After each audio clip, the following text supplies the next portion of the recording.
S, ಜೊತೆಯಲ್ಲಿ ಈಗ ಭಾರತ ಮತ್ತು ಪಾಕಿಸ್ತಾನದ ಮಧ್ಯೆ ಯುದ್ಧದ ವಾತಾವರಣ ಮತ್ತಷ್ಟು ದಗದಗಿಸ್ತಾ ಇದೆ.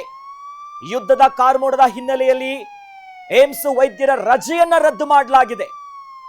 ದೆಹಲಿಯಲ್ಲಿರುವಂತಹ ಏಮ್ಸ್ ವೈದ್ಯರ ರಜೆಯನ್ನ ರದ್ದು ಮಾಡುವಂತ ಆದೇಶವನ್ನ ಸರ್ಕಾರ ಮಾಡಿದೆ. ಮುಂದಿನ ಆದೇಶದವರೆಗೂ ಕೂಡ ಎಲ್ಲಾ ರಜೆ ಕ್ಯಾನ್ಸಲ್ ಅನ್ನುವಂತ ತೀರ್ಮಾನ ಕೈಗೊಂಡಿದ್ದಾರೆ.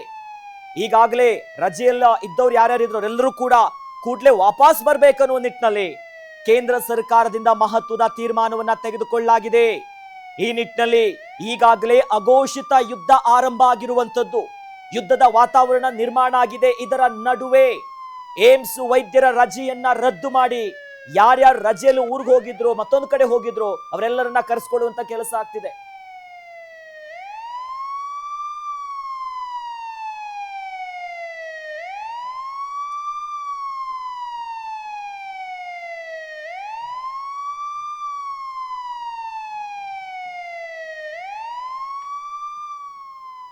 ಎಸ್ ವೀಕ್ಷಕರೇ, ಗಮನಿಸ್ತಾ ಇದ್ದೀವಿ ಈಗ ಸದ್ಯ ಸರ್ಕಾರದಿಂದ ಬಂದಿರುವಂತಹ ಮಹತ್ವದ ಆದೇಶವನ್ನ. ಅಂದ್ರೆ ದೆಹಲಿಯಲ್ಲಿರುವಂತಹ ಏಮ್ಸ್ ವೈದ್ಯರು ಬಹಳ ಪ್ರಮುಖವಾಗುತ್ತೆ.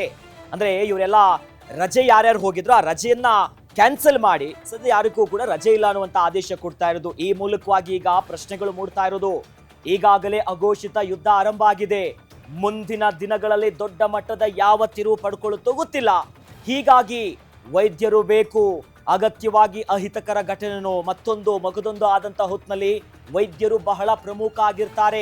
ಹೀಗಾಗಿನೇ ಸೂಚನೆ ಕೊಡ್ತಾ ಇದೆಯಾ ಮುಂದಿನ ದಾಳಿ ಪ್ರತಿ ದಾಳಿ ಏನ ಆಗಬಹುದು. ಹೀಗಾಗಿನೇ ಊಹೆ ಮಾಡೋದಕ್ಕೂ ಸಾಧ್ಯವಾಗದಂತಹ ಶಿಕ್ಷೆ ಪಾಕಿಸ್ತಾನಕ್ಕನ್ನೋ ಸುಳಿವನ್ನ ಈಗಾಗಲೇ ಸರ್ಕಾರ ಕೊಟ್ಟಿದೆ. ಅದರ ಬೆನ್ನಲ್ಲೇ ಆಸ್ಪತ್ರೆ, ಅದು ಕೂಡ ದೆಹಲಿಯ ಏಮ್ಸ್ ಆಸ್ಪತ್ರೆಯ ವೈದ್ಯರು ಯಾರ್ಯಾರು ರಜೆ ತೆಗೆದುಕೊಂಡಿದ್ರು, ರಜೆಗೆ ಹೋಗಿದ್ರು, ಅವೆಲ್ಲವೂ ಕೂಡ ವಾಪಸ್ ಬರಬೇಕನ್ನೋದಾಗಿ ಸೂಚನೆಯನ್ನ ಕೊಟ್ಟಿದ್ದಾರೆ.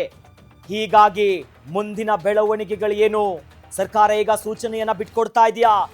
ಯುದ್ಧದ ವಾತಾವರಣ ಧಗ ಅಂತ ಇದೆ. ಯಾವ ಹೊತ್ತಿನಲ್ಲಿ ಏನು ಬೇಕಾದ್ರೂ ಕೂಡ ಆಗ್ಬೋದು. ಇವೆಲ್ಲದಕ್ಕೂ ಮತ್ತಷ್ಟು ಪುಷ್ಟಿ ಕೊಡುವಂತೆ ಬಹಳ ಮಹತ್ವವಾಗಿರುವಂತ ರಹಸ್ಯ ಸಭೆಗಳು ಸಾಗ್ತಾ ಇದೆ. ಘಟಾನುಘಟಿ ನಾಯಕರು ಸಭೆಯಲ್ಲಿ ಭಾಗಿಯಾಗಿದ್ದಾರೆ. ವಿದೇಶಾಂಗ ಸಚಿವರು, ನ್ಯಾಷನಲ್ ಸೆಕ್ಯೂರಿಟಿ ಅಡ್ವೈಸರು. ಹೀಗಾಗಿ ಇದರ ಬೆನ್ನಲ್ಲೇ ಏಮ್ಸ್ ಆಸ್ಪತ್ರೆಯ ವೈದ್ಯರ ರಜೆಯನ್ನ ರದ್ದು ಮಾಡಿ ರಜೆಯಲ್ಲಿದ್ದವ್ರನ್ನು ಕೂಡ ವಾಪಸ್ ಕರೆಸ್ಕೊಳ್ತಾ ಇದೆ.